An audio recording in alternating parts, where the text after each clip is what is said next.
Hello, everybody. Welcome to Bailey's Boy. This is episode number 3, and in this episode, I'm going to talk to you about searching and looking for a dog. And I don't want you to think of this channel as me preaching or telling you how you should do things, especially when the grief of a dog that you've just lost is there. We've each got to find our own way, but it's just my steps that I'm taking to finding another dog.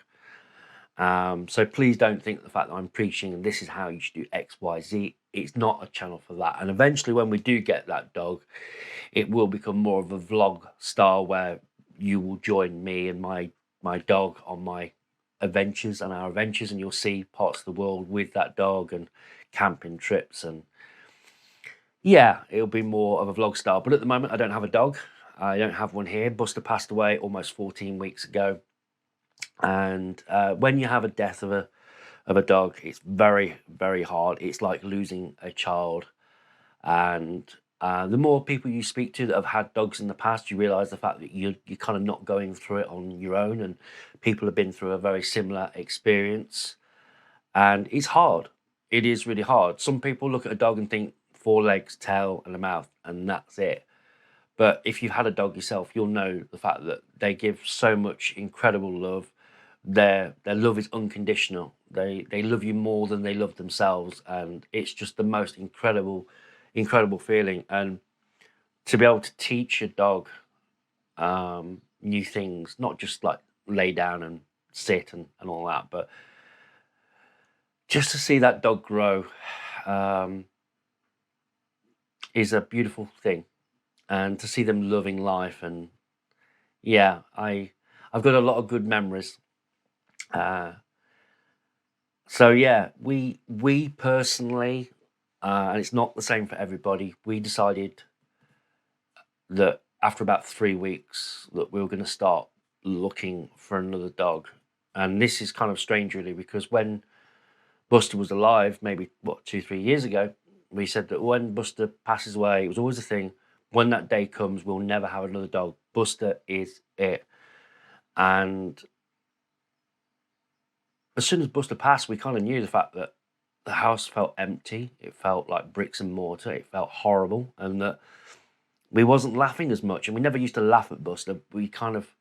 He made us feel happier as a family. He made us feel complete. He brought out the best in each and every one of us, which, considering the fact he's a dog, is quite an amazing little achievement. And he's brought us together closer. We're all closer. We're all happier in a way. We miss him, but I think because we've experienced his loss, it's kind of makes you realize how precious life is, and the fact that we can't always count on another day. We booked a camping trip for October for this year, 2023, and got full intentions of taking Buster with us, and that. And now maybe that will be another dog. So yeah, it's been a horrible time. Still break down in tears occasionally. Still feel a little bit upset. He'll always be missed. He'll always be loved, and no dog will ever replace him. The dog that we do end up adopting or purchasing will have rightful place. It'll be loved and cherished just as much as Buster was, and that's just the way it should be, in my opinion. If you're going to have another dog, keep comparing it to Buster all the time, then there's going to be a bit of a problem there. So I was speaking to my boss this morning, and he actually said about what sort of dog we just had a bit of an impromptu chat, and really good actually speaking to him. He's a lovely guy, and he said about what sort of breed he after, and I told him, and he said, well, maybe a little bit of advice. Maybe don't go for one that looks identical to Buster, otherwise you'll be comparing all the time. And that was something I hadn't quite really thought of before, but he's right. If we had a dog that looked just like him, then it'd bring all that back. So whilst we are after a very similar breed, maybe with the Cocker Spaniels, they are show and working. I didn't realise this till recently, but working, I believe, don't take this as gospel, are a slightly smaller dog, slightly shorter tail, and slightly rounded head. Now, whether or not that's true or not, I don't know. But the working cockers that I've seen are certainly smaller, and that kind of appeals. And also as well, whether it's going to be a male or female, we haven't decided. So it's possibly going to be a working cocker spaniel or a show cocker spaniel, which we believe Buster was, or a stretch. We'd consider a Springer spaniel. Again, male or female, doesn't matter. But that's what we're kind of looking for. We've been offered, not offered, but said, hey, look, there's a dog over here. And it's like, yeah, no disrespect, it's 10 years old or 11 or 12 years old. And whilst there's no guarantees in life, we don't really want an older dog because we've just lost one dog. And whilst there's no guarantees in life, the dog, whatever dog we adopt, may end up having a health condition and maybe passes away in a couple of years. That could happen. We've got to be honest. We never know what's around the corner. We didn't know what was around the corner with Buster. Buster only passed away 9 years and 1 month old. So yeah, the idea of adopting an older dog, especially after we're just losing a dog, there's a higher probability that you'd probably end up losing that dog sooner rather than later if it was like 10 or 12 years old. So ideally, we'd like to go for a younger dog, maybe like I said, a working cocker or a show cocker. That's the ideal one, around about a year to 3 years old. Male or female, not really sure, not really bothered really. Probably prefer a male, just slightly, but we'll see. So I've got to apologise on this front, and that is the fact that I'm going to have to blur out a lot of this screen. But we are looking at the moment, we've been looking at Dogs Trust, and the reason why I'm going to be blurring out the screen is because I don't know if these sites are going to be sensitive. This is my office. This is where I'm spending predominantly most of my day between 8 a.m. and about 7 p.m. every single day looking for a dog. I could look at going and purchasing one outright, buying a dog, but then you're looking at like £1,000, £800, £2,500. That's money that neither I or my family have right now. In a year or two time, yeah, we could probably find that sort of money. But my parents are getting old. I'm not getting any younger, and we'd rather have a dog sooner rather than later. So on the Dogs Trust site, which I've got open now, I'm looking at this every single day, and then it's literally just a case of searching. I haven't actually done this morning. It's now 8:38 in the morning. Where are we? We're looking at Spaniel. Oh, they've got 13. So Spaniel Cocker, they've got 13. Well, no, it says 12. Noodle. Yeah, got one new dog. Unfortunately, that's up in, or down at Canterbury. I don't know exactly where that is. Ballymena, Manchester. And now I live in the East Midlands, and yeah, there's nothing really that appeals that is local. And I say local, the reason why we want to purchase local or local-ish is because if you've got to go somewhere to London, which is like 100 odd miles away, and then maybe you've got to go and see the dog the first time, hello, and then the dog comes up and greets you, and then it's like, okay, yeah, we'd like this dog. And if they accept you, you go away, and then you go back again. That's a lot of distance. So ideally, we're looking locally rather than traveling all the way down to London and that. It's a long way away. I think we've kind of capped it at about 70 odd miles that we would travel to. So yeah, there's nothing really today. So that's the Dogs Trust.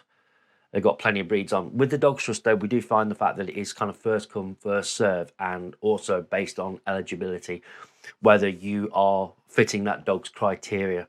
But if 3 or 4 people fit that dog's criteria, then it's the first one that gets there. So I'm on this computer literally from 8 o'clock in the morning all the way up till like 6 o'clock, 6:30 at night, refreshing the page, checking it out. And I've also got Photoshop as well, where when you apply for a lot of dogs on a lot of sites now, you have to have, this is my circumstances, this is my house, this is what the accommodation is like, it's not rented, it's own property, how many people are living there, are there any children? No.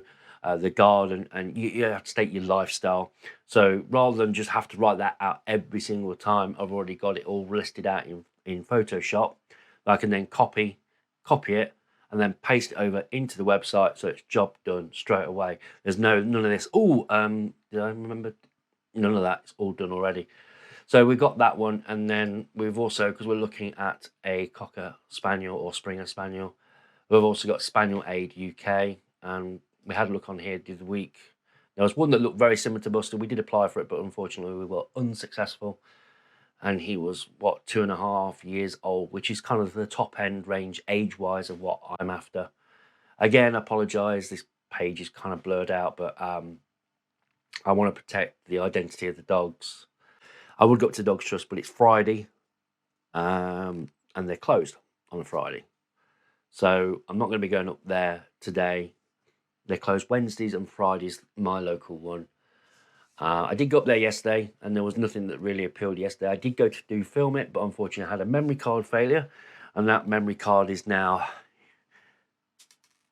in little bits. So yeah, but I will be going up there tomorrow, so I'm going to cut to tomorrow when I go up. And we will be heading up there. I'll probably take my mum up with me tomorrow, and we can have a little nosy round and see if any dogs appeal. Oh, I shall see you tomorrow, which will be any second now.